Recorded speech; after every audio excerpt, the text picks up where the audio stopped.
How much money did you make in the first year of being a signing agent, period? Right at 72,000. It's actually pretty surreal. This industry is literally for everybody. Anybody can do it. It's just how bad you want it.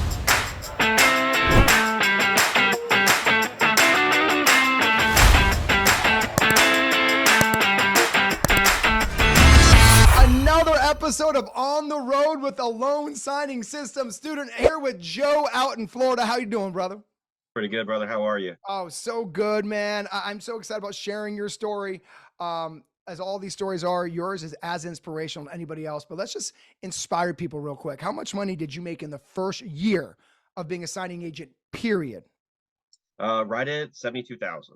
You made $72,000. And by the way, this was in 2022 to early 2023. So when everybody said it's not a great time to be a signing agent, in your very first year, you did $70,000. I mean, Yep. when I say that back to you, how does that Yeah. make you feel?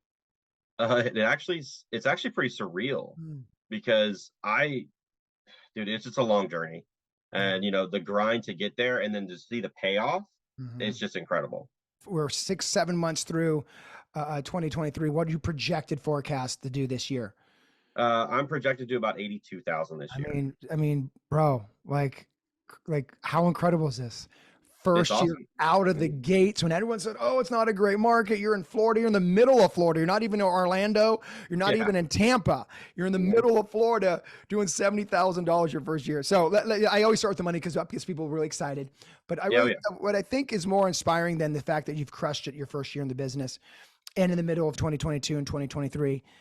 I think it's your journey, man, of like why you chose. I know a little bit about it, but let's share that right now. So, I think you've seen a few of these videos on the roads. And so I Mhm. ask everyone the exact same question. Why did Joe choose to become a signing agent? Well, the biggest thing, I was an electrician for about 6.5 years, somewhere in that ballpark. I worked my way up the ladder, man, and just there was no appreciation. That was the biggest killer for me.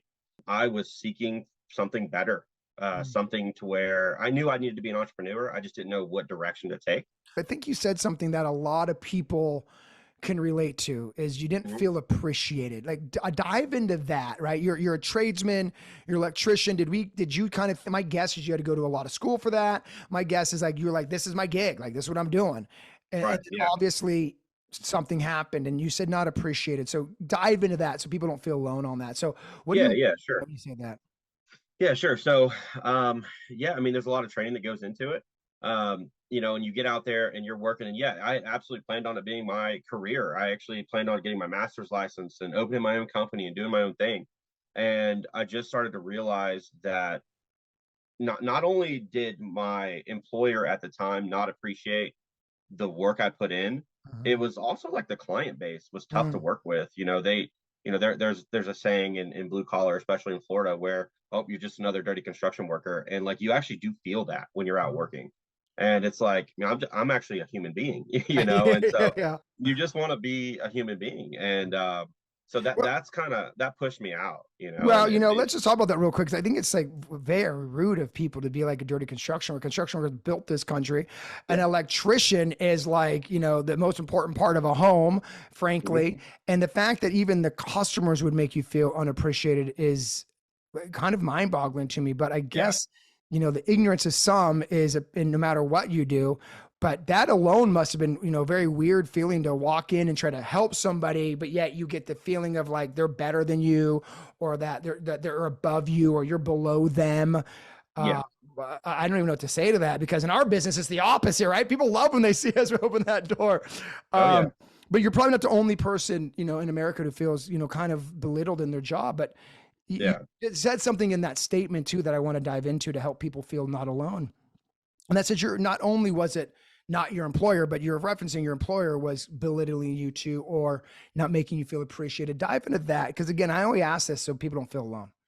Yeah, of course. Yeah. So, like I said, I worked my way up, and I got to the point where I was in management where I had guys under me, Mhm. and you make a decision as their boss, and then your boss would come behind you and completely change that decision.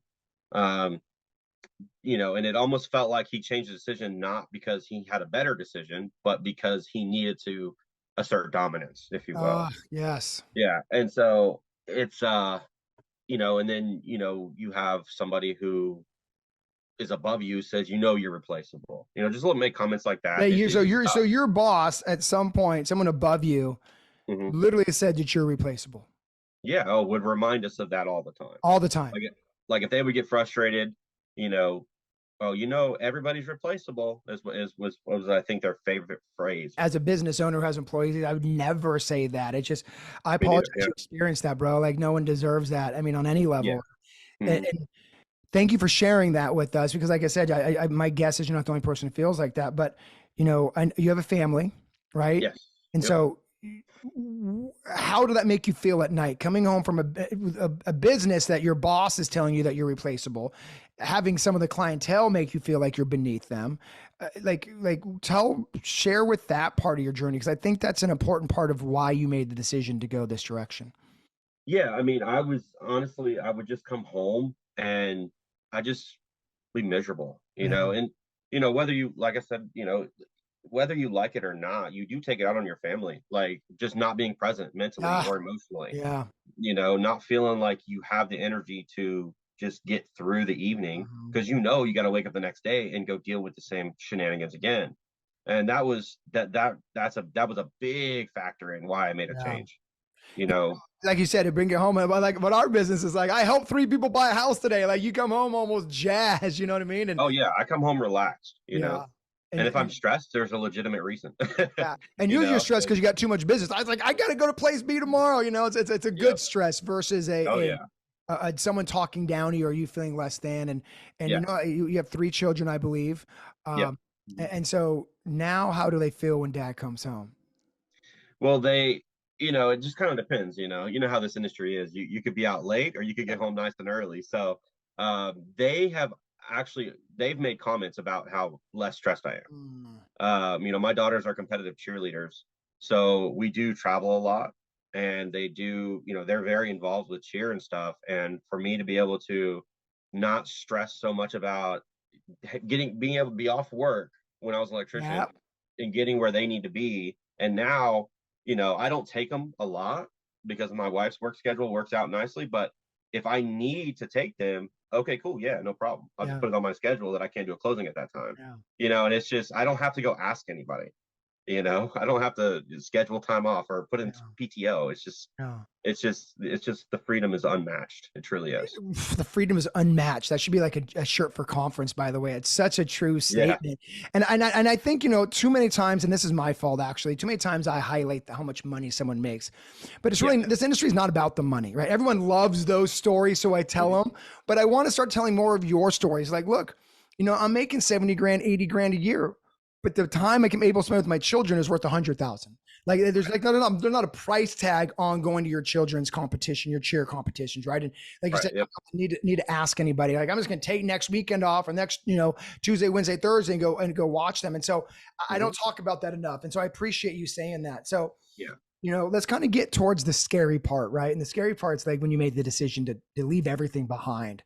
So Yeah. was there a moment where you're just like, I can't do it. Like I can't come home tired and sick and tired of being sick and tired, Hmm. because you have five freaking people in your family. You have three kids Yeah. who rely on that paycheck. And so for you to be like, I'm going to go do entrepreneurship, like that had to be a massive decision you made. Have you looked back since? First question. No, no, no. You have brief, fleeting moments right at the beginning. Mhm. When you're still trying to figure the industry out.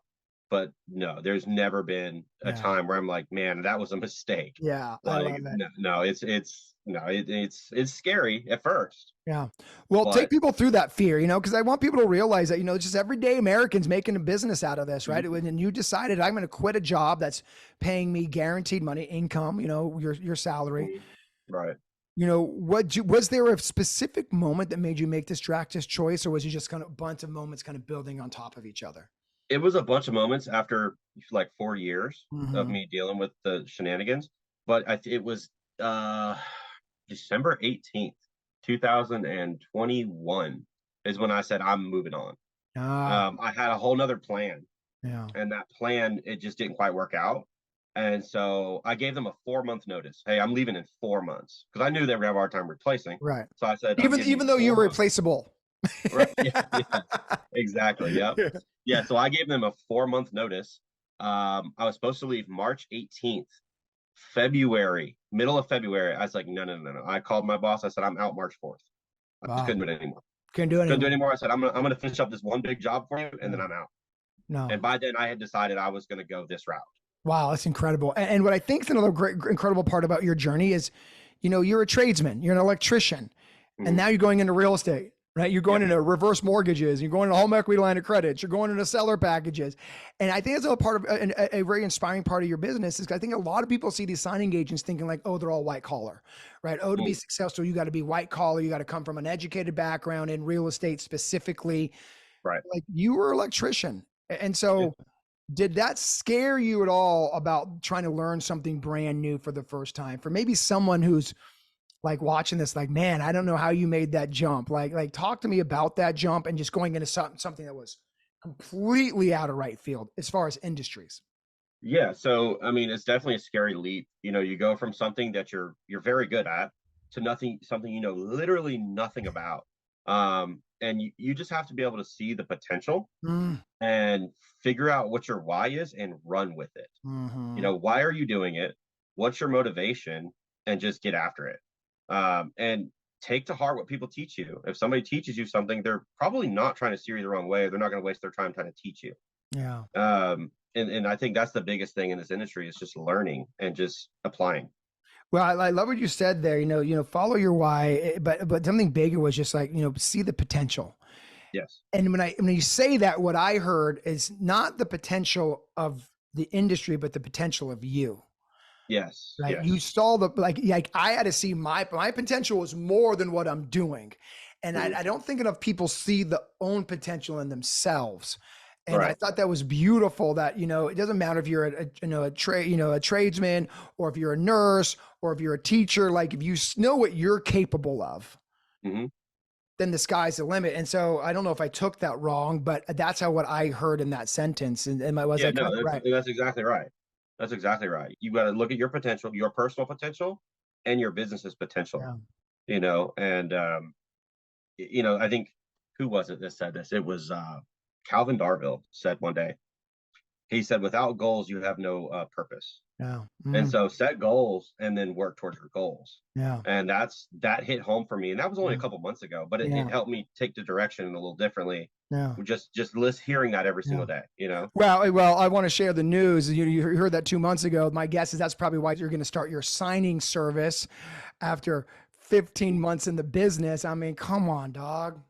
Yeah, I launched a signing service April 1st. I said I wanted to be successful enough to launch in at 1 year. One And year. I I was hope able. everybody hears that. 1 year in, start a signing service in 2023. It's all Yes. mindset. It's all hustle. We're going to talk about that in a moment. But, again, I think before we transition into kind of your income journey, which I think is as inspirational as anything else, it's this mindset of I saw the potential of myself and I knew Mhm. that I could do it. I knew I was better than someone belittling me. And so, bro, I hope you know this. I'm proud of you, man. I told you when we first got on, what I'm proud of you about, arguably more than your journey of money, is that you're Mhm. always inspiring the group. And if you're part of the Loan Signing System Nation, you see his posts encouraging people what he's done, what you can do, and that's what I love about you. It's like you want everybody to win, and that's the loan signing system way. And so Yeah. that's what I'm proud of you about, man. Well, I honestly I think there's more negativity in this industry than any industry I've ever seen. Yeah. And there's got to be a way to combat that just a little bit, man. And It's Loan it's so Signing System frustrating. Nation, man. You guys stay in the community Yeah. because Oh our yeah. community is Mhm. always up. But I love it. I love that, man. But let's talk about your income journey because I think that's as important. Yeah. So you quit your job, your guaranteed income of your salary, Right. uh, 3/1 of 2022. I'm looking down at the notes. Yeah. Um, you didn't make your first dollar until April. April 1st. Yep. So you're completely basically unemployed for 30 days. You have three mouths to feed, including you and your wives. Right. What is not making you throw in the towel yet? I Yeah. could imagine three and not having an income, but still Mhm. staying the course. That's the inspirational part is you stayed the course, even when everyone else probably would throw in the towel. So that first month, what was driving you to like not go back to the job and just saying, I know nothing about home equity line of credits, but I'm Right. going to take no income and I'm going to study. What was making you tick? Well, I think for me, we go back to the potential. I saw the potential as Mm, well as I kind of thrive on basically doubt, if you will. mhm. So if I have somebody in my ear saying, "Oh man, I don't think you can do that," I'm going to sit back and say, "Watch this." Ah, And that's not bad. that was a big driver for me too, Yeah. is I had people in my life that just said, "Oh man, you're gonna be an electrician here. You're gonna be back to electrical real quick." You Yeah. know, and now the people really close to me were always supportive, but like I'm talking outside people, it Yeah. was just Yeah. like, and I mean, here's that the really truth. drove Your me. wife could be supportive, but there was no money coming in. You know what I mean? And so the pressure Yeah, that you yeah, must have felt must yeah. have been massive. So you're month number two in the business, first month of getting business, and you made $1,700. Yep. What did you make your second month? Second month was, I believe, 2,200, Okay, next month after that, more or less. like 2,800, somewhere around Okay, there. and the reason I had you say those numbers is because you still weren't burning the bar down. Like you No, still no. like, I mean, Mm-mm. I know how expensive kids are, especially kids in cheer. And so Yes. you're doing $1,700 a month. Again, I ask you like, why didn't you give up? Right. And because I'm trying to get into your mindset because I don't want our students to give up. Like you're here where you are because you bit the $1,700 to $2,300 to $2,800 Hmm. and you You know, stuck so for around. yeah, so for me, I didn't have an option. I didn't give myself an option. So Mm. I didn't have an option to go back to electrical. I mean, technically I did, but I couldn't go back. I had no choice but to just keep pushing and keep believing in the potential. And that really kept me going. I didn't give myself an option. Right. That Because was I remembered how miserable I was. ugh, powerful. Because you're right, we always have options, right? I can go back to Mhm. the 9 to 5. I can go back to this. But when you don't give yourself your option, you're forcing yourself through the learning curve. You're forcing you through, you're trusting the system. Yeah. What I love about your journey is you're really a student of mine who trusted the system. And I don't think enough students do that, right? They take my course and for 2 months, they're not at 5 grand Yes. instead of Yeah. just So trusting the process. there's actually two people that I mentor that are local to me that have kind of approached me like, listen, I don't know what's going on. Why can't I make this work? And I tell them, I'm like, okay, you went through LSS. You know, what'd you learn from it? Well, I'm like, well, you didn't, like, you need to go back and follow it to a T, because that's all I did. Yes. I followed it to the T and maintained the drive and consistency. And, you know, as somebody who's recently launched a signing service and I'm starting to hire agents myself, there's a massive, massive lack of good agents in the industry. Yes, there Like, oh is. my gosh, it's so bad. And you know, education is the most powerful thing in this industry. Education, confidence, and consistency are the three things that will make you thrive in this industry. Love it. But what I want to get back to, because I thought that was beautiful, by the way, because I do want to revisit that education, confidence, and consistency. Hmm. But I think too many times people give themselves an out. That's why they're not successful. But what's crazy inspirational about you is you had three freaking mouths to feed, like, and you still just chose to trust the process. Yep. And but I think what I don't want lost in this conversation, it's one thing to trust a process. It's another thing to actually go apply the process. And that's what you Yes. did because you were consistent with what you learned. I just followed it to a T. It's not that there was a magic pill that I have, but was the magic was your effort. And Yes. I don't want to take credit for that because everyone has the same course. Not everybody has the same thing with it. But I Right. try to tell enough of these stories to really show people the magic actually isn't a loan signing system. The magic's in you. Hmm. You are the magic. You are the difference. And if somebody who has a family of five can get through a $1,700 a month, a $2,300 a month, a 20, when did you quote unquote make like a livable money, like, $5,000 or more? How many months? August, I believe, was my breakout month. So That's when I started to do. I think August I did like 4,800 bucks. September I did 5,500, and then it just grew from there. yeah. And I've grown every month Yeah. since. But the story I'm trying to tell there, it took you 6 months to get to 5 grand. Yep. Some people get to 5 grand and they're like, oh, I'm not making it. You get to 5 grand, you're like, I'm off to the freaking races. And again, I'm trying to show the mentality here. right? The mentality isn't judging yourself versus other people. Let me just dive into that real quick. Is, you see the Calvin Darvilles, you see the Lauren Renees, you see the Melina Flane Mayers, you see the Dylan Trues. These are all big Florida LSS big Oh, hitters. I'm friends with all of Yeah, they're them. the best. But my Yeah. point is this is, when you see their success, how come you're not discouraged by their success? How come you look as their success as inspiration versus, oh my God, I'm not there yet? That's a good question, and I'm gonna go back to one of Calvin's quotes again. Calvin says, if you want to be like them, you rub elbows with them. Mm-hmm. And I want to have the consistency and the freedom and the income that these guys have built, the empires, if you will, that they have built. And so I watch what they do and I just get after it. I mean, that's Yeah. really what it comes down to. Well, what I really hear there is when you see someone else be successful, that just proves you that it's possible.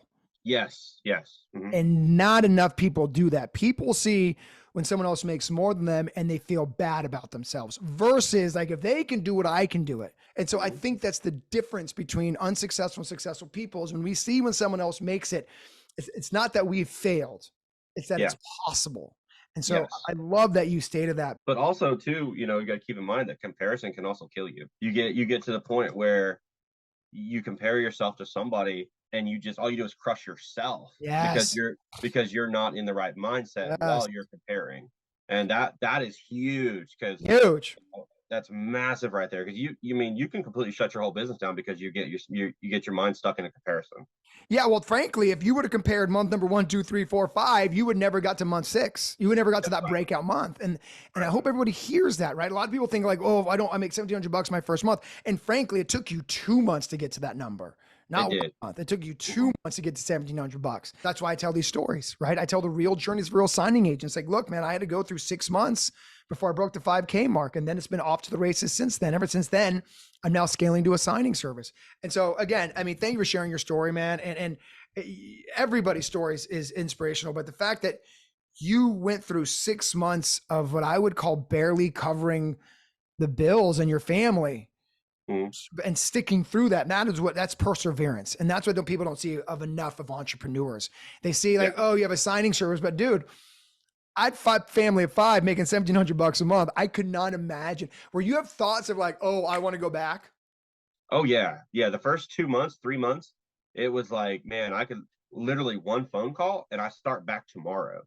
Right. And I just had to get that out of my head because the potential was there, and Yeah. it was just getting to that moment, Mhm. continuing to apply what I had learned and just continuing to stay consistent with the marketing. I, It makes a I, big difference. I didn't give myself an option.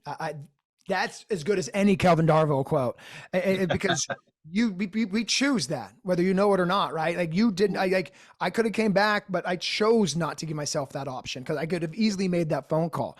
And again, I think that is the beautiful part about your journey, man. Or how's your wife look at you now?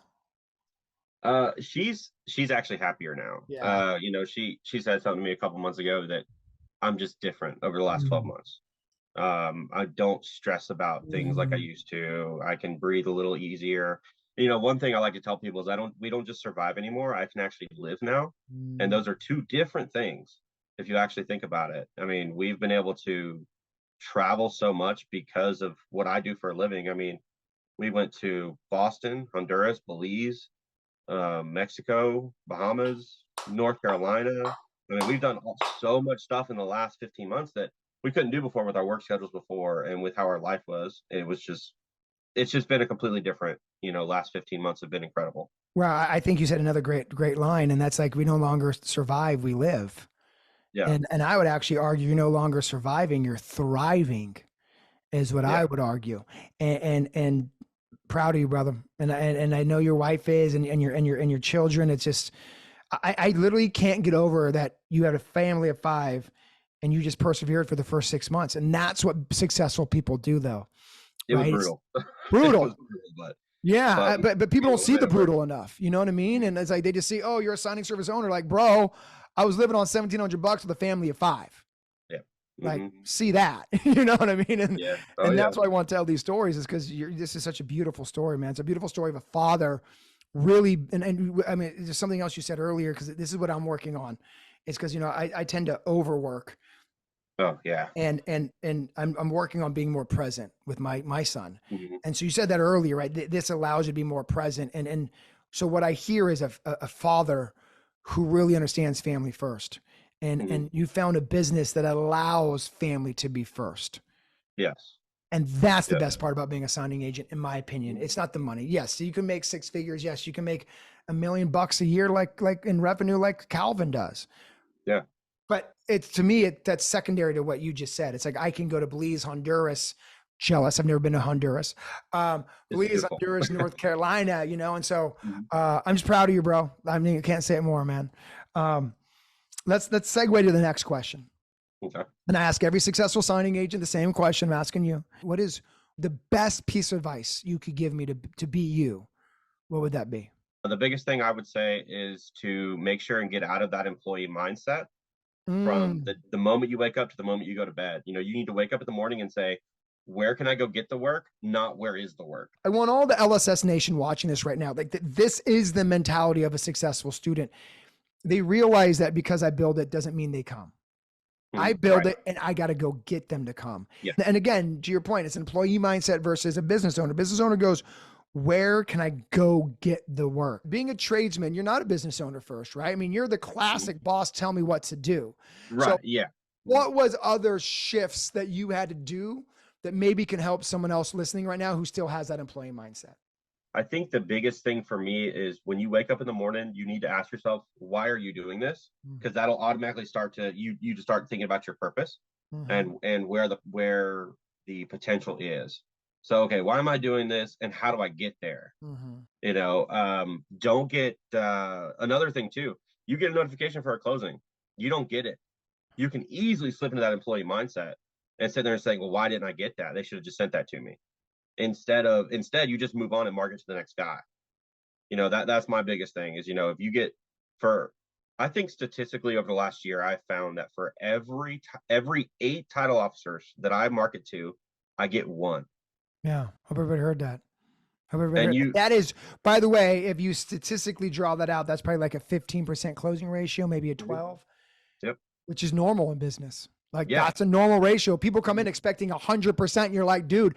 And I think, and the reason I repeat that to you is because that's a business owner mindset is realizing 1 in 8 is a good ratio. That's good. That's fantastic. That's Yeah. So right. like if I get a no, I pick up the phone and I don't really do phone marketing. I'm an in-person Yeah. kind of guy. I'd say, okay, cool. What's the address to the next spot? Like it doesn't, I don't let it crush me. And I think that's one of the biggest things that I've seen with the guys I mentor is that as soon as they get a no, they're like, oh They get man, like I don't deflated. get it. They get deflated. And it's very easy to get defeated, especially in the Right. beginning of this industry. When you first launch and it's you just So do you gotta have you any gotta stay tips? away So from that. so this is great. I love the way this conversation is going. It's so natural. Is do you have any tips for like what do you do so you don't get deflated? You got to go to 8 to get one. So Mhm. 7 of them say we already have a notary. We don't have any business. Whatever the excuse is. Mhm. What are your secrets, or maybe not secrets, but what is your way of working through that so it doesn't deflate you? Like, is there anything that you do? Anything? Any mantras? Anything you tell yourself? Because I think that'd be helpful. What I do is when I do get a yes or I get a good response, I get very, very excited. I hype myself up aggressively for that, right? Yeah. Now, when I get a no, I'm like, okay, cool. I want to get hyped again. And it just Mhm. keeps me pushing to the next guy. Like Yeah. I just don't let it get to me. Even in the beginning, like it didn't really bug me too much because I knew it was Yeah. a process. Ugh. Um, and it's always a process. Whether you're a signing service owner or an LSA, it's always going to be a process. I'm good friends with some really large signing service owners, and they tell me the same thing that it's just a process. And it's just, it's I don't know. I haven't really fought with the getting Yeah, deflated but as I much. mean, a couple things I want to touch on is like you have such a natural business owner mentality because an employee mentality is not to trust a process, or they expect the process to happen quicker than it should. Like they become Right. unrealistic with it. And so I think part of your advice of having a business owner mindset is realizing it is a process. Yeah. Like it might take you 6 months to get to 5 grand, right? Hmm. And realize you got to trust the work and trust the system. There's something else you said earlier about 3 minutes ago in this conversation. I didn't want to interrupt you, but it says, how do I get there? Wake up in the morning, ask yourself, how do I get there? Hmm. What I hear is an entrepreneur who is curious, right? Yes. You know, a lot of times entrepreneurs who are not curious, they get deflated, but they realize that the more questions I ask, the more I create actions behind it. Like, you know, Hmm. how do I get there? What can I do to get there? Because then you start asking these questions and you start answering yourself and then you execute. And Hmm. so I think that's, again, I think that's the difference between an employee mindset because an employer tells you what to do. There's no room for curiosity. Right. Yeah. You don't Part need of to it, make the decision. that's right. And then part of being a business owner is starting to create curiosity. How do I get there? What are they doing? How do I get to know them? It's all Right. these questions that then you go search the answers for. And I think that's a very relevant to your statement of be a business owner, don't be an employee, the mindset conversation, because, you know, businesses are very curious. You know, Yeah. they're like, how do I get there? What are they doing? How come I don't know them? You know, it's like this always curious. I want more information. Knowledge is power. And so I agree with you, but it's probably one of my favorite pieces of advice. Like I said, I've been doing 80 of these shows. And I think that's the first person who said the biggest tip I'd give is stop thinking like an employee. And that's the truth. Because when you can get the employee mindset out of your mind, discouragement sets in less, Yes. like you were Yep. saying. You know what I mean? You realize it's a process. You realize month one at $1,700 wasn't a failure. It's just a step in the right direction, right? You Yes. realize Yep. that $2,300 was just the second step instead of looking at it like, well, how come I'm not at 5 grand? So, Yeah. um, man, what a great conversation. Let me ask you this. This is totally right turn here, but and I keep going back because I think it's inspiring, man, that you're a tradesman, blue collar, right? And Hmm. a lot of times people are like, "Oh, Mark, I used to be a paralegal. Oh, I used to be a teacher. Oh, I used to be an accountant." You're like, "No, I was an electrician. I was a tradesman." Yeah. So how was it making that transition from being a tradesman? And I say that because I want more tradesmen. The problem is construction workers watch this video, go, "It's not for me," They right? get scared. And it's like, "Yo, you're an electrician." So I want you to kind of talk to like the blue collar worker right now. And so, yes, it was a scary transition, but really, I mean, to be an electrician, to be a plumber, you got to be smart. I mean, like you put Yes. those cords wrong, like your house is blowing up, right? You do the Yeah. plumbing wrong, the whole house floods. And so I don't think Mhm. tradesmen give themselves enough credit for how intelligent they truly are. And so Right. my point is, was this business really more difficult than being an electrician? No. That's my point. No. No, not at all. I mean, the electrical stuff, and I used to love to build panels because it was very tedious. And I like the tedious stuff because it keeps my mind going. I've got severe ADHD, by the way, so that kept me, it kept Right. me focused. And no, this is not harder at That's my all. point. Yeah. It's not harder. It's not harder, by any definition. I mean, it's Yeah. just not. It's just not, man. It's just, and here's the thing: most blue collar guys already have the grind. That's right. They already Oh, have that's a they already good have the point. passion. They a lot of them are scared to make a transition because they are afraid to fail. Hmm. And also their thought process, well, I've been doing this for so long, I'll just keep doing it.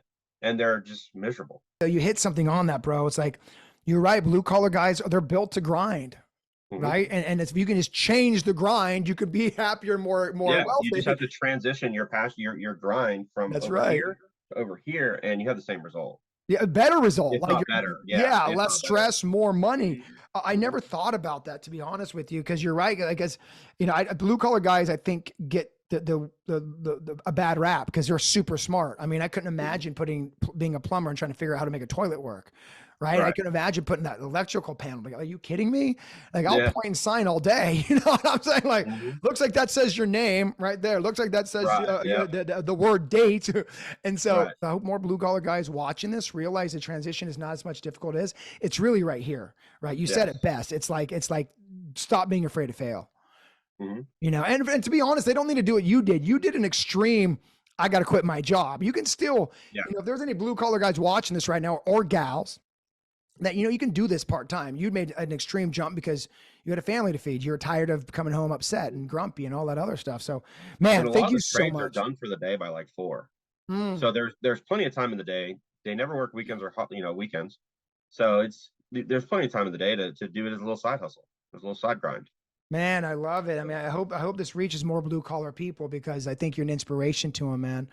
Speaking of inspiration, let's kind of wrap up this last question. I want to speak to maybe that blue collar guy or girl watching right now, and they have a little bit of self doubt, right? Everybody does. Hmm. And so I want to talk people through their self doubt if it relates to what yours was. So, Right. go back 15 months ago. It still blows my mind in the first 15 months, like you're going to crush. I mean, you're gonna make more than 100 grand in this, in the by the time this year is over, in the last 18, 19 months. Like, it's incredible. So let's inspire some more people, tradesmen or not. Someone's watching this right now and having some form of self-doubt, right? And so I want to relate to them by maybe you sharing your moments of doubt and how you overcame that. My biggest self-doubt, it wasn't really so much self-doubt as it was outer stressors, right? So, a lot of people in my life that would be whispering, "Oh man, that's crazy. That sounds like a scam. There's no way that's real. Or you really think you can make that type of money?" And that is a driver for me. So like I kind of thrive off that negativity a little bit. And so for me, it's more of a, okay, watch this, let me Mm, cook. Let's see what yeah. happens here. And no, now don't get me wrong, don't let it think it didn't affect me at all. Yeah. Because there were days where I'm just like, man, I can literally just pick up the phone and I could put my tools back in the truck tomorrow morning Mm-hmm. and pick up right where I left off. But I just couldn't go backwards. I just didn't give myself the option to go back.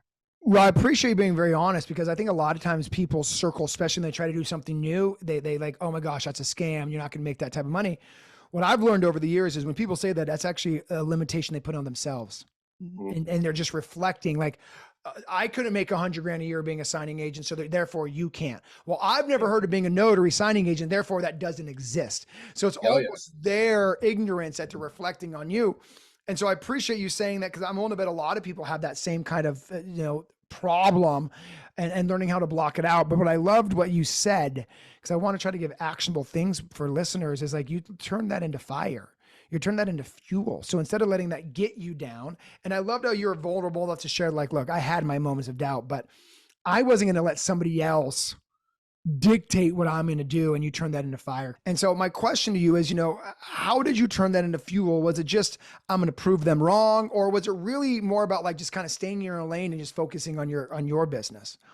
Well, it was a combination of both. Okay. A large portion of it was like, okay, well, they're going to be choking on those words, and the other part was, okay, I can't listen to that. I got to stay Mm, focused on what I've got here, and but there's also a lot of inspirations in this industry. I mean, go back to Lauren, go back to Calvin. I mean, look at you, look at Dalton over at Standard Notary. I yeah. mean, there's so many just big names in this industry that started just like me, Yeah. and you just stay focused, man, and don't listen to the outside pressures. It's not Well, worth it. what's crazy about your journey is I'm willing to bet those critics got louder after $1,700 a month. I bet they got louder at $2,300 a set your third month. Like, with the crazy, and I think, again, this is inspiring, because I think people see your journey and just think, oh, you must have easy street. But I mean, Hmm. I could imagine what your circle was saying at a $1,700 a month. Like, bro, you can't feed a family on 17. Like, those voices must have got a little bit louder before they got quieter. Am I close? Yeah, they did. I mean, I don't think I really started to hear people like, dang, you're doing it, until probably August, Yeah. 5 or 6 months in. And now these same people are some of my biggest supporters, though, because they're Yeah. like, okay, I messed up, I was wrong, Yeah. and Well, what's cool is you turn that negativity into being an inspiration. And mhm. you're breaking the generational curse, quote unquote. Someone has to take that stand to the critics. Someone has to take that stand for themselves, and usually the first person does, who gets all the fire. But when you can turn that into positivity, now you're probably inspiring people. Wow, if Joe can do nothing from be something from knowing, having no background, so can I. And so you must be inspiring your whole your big circle. You know what I mean? Am I close? Yeah, yeah. And I mean, I had somebody say to me, I don't know, probably 6 months ago. It was on one of the notary forums, and somebody's being negative, and I was like, "No, man, we're crushing it. Like, let's get it, whatever." And they're like, "Oh, it's people like you that had a foot in the door somewhere." And I'm like, I didn't. I had no. There was no open door. Like, I Yeah. had to get out there and get after it and grind Yeah. like everybody else. And so, that's just another one of those things too. Like, even as you grow, you start to get more haters and people who just kind of, want to dog on you. And I take Dog, you that as don't need to good tell wins. me, I see bro. it as like, oh, trust me, I get it. I know you get it. So, but no, I mean, people are like, oh, and these are like Florida notaries. Yeah. Oh, it's so slow, and I'm like, where? Yeah. And then they want to dog on me because I'm busy, Right. and I'm like, I don't know what to tell you. Like, and so you're gonna get it throughout. It's just how you choose to deal with it. Most of the time I just ignore it now, and I go to my next closing, Yeah. like whatever. Yeah. So Well, man, let me just say thank you for spending some time with me today. Thank you for inspiring people with your story. I mean, you're one of my more recent stories, right? You're one of my more recent. I became a signing agent in 2022 when rates were 7%, and I'm now crushing it. And so I hope people get inspired. You weren't one of my students who've been in the business for 5 years. You started in 2022 in the midst of 7% interest rates.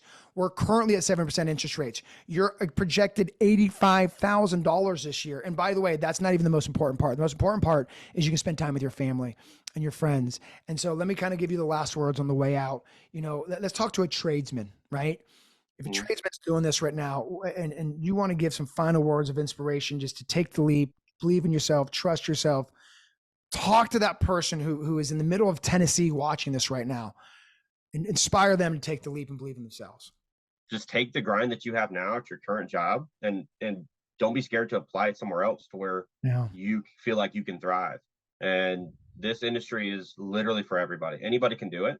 It's just how bad you want it. And Mm. tradesmen, they have the grind and they have the passion. It's just getting it pointed in a different direction. I never put that together. And again, your like fifth monster quote is it's just how bad you want it. Yeah. Right. And if you want it bad enough, anything's possible, period. And you wanted it bad because your family was the most important thing, Yep. your wife, your children. And like I said, I love this story because it's a story of a dad risking it all Hmm. to be a better father, to be a better husband. And that to me is what this story is about, man. So proud of you, bro. Thank you for sharing a little bit of your time with me today. And I'll see you on the Six Figure Club, dog. I'm out. Bye, bud. Yes, sir.